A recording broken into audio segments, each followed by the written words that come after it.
Guys, কেমন আছো তোমরা সবাই? আমি তো বেশ ভালো আছি। আর যদি সকাল সকাল এত সুন্দর সুন্দর ফুলের দর্শন হয় তো দিনটা তো বেশ ভালো যাবে, তাই না?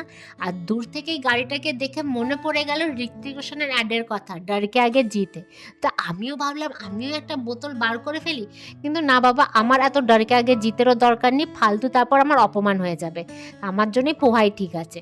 দেন অফিসের কাজগুলো ফিনিশ করছিলাম, কিন্তু মনটা তো পোহার দিকেই ছিল, তাই ভাবলাম আগে পোহাটা ফিনিশ করি, তারপর কাজ ফিনিশ করব। দেন অফিস থেকে সোজা বেরিয়ে গেলাম নিউ দিল্লি স্টেশনে, কারণ আজকে মারা ফিরে যাচ্ছে। আর আজকে কিন্তু ট্রেনটা ছাড়ার সময় একটা বিশাল বড় দুর্ঘটনা হতে হতে কিন্তু হয়নি, কারণ একজন ভদ্রমহিলা চলন্ত ট্রেনে চড়তে হতে জাস্ট পড়েই যাচ্ছিলো, কিন্তু তাকে বাঁচিয়ে ফেলা হয়েছে। বাড়ি ফিরে একটু মায়ের দেওয়া ঝালমুড়ি আর মা আমার পছন্দ মতো মিষ্টি পাঠিয়েছিল, সেটাই খেয়ে শুয়ে পড়লাম, কারণ মনটা তো সত্যিই খারাপ লাগছিল।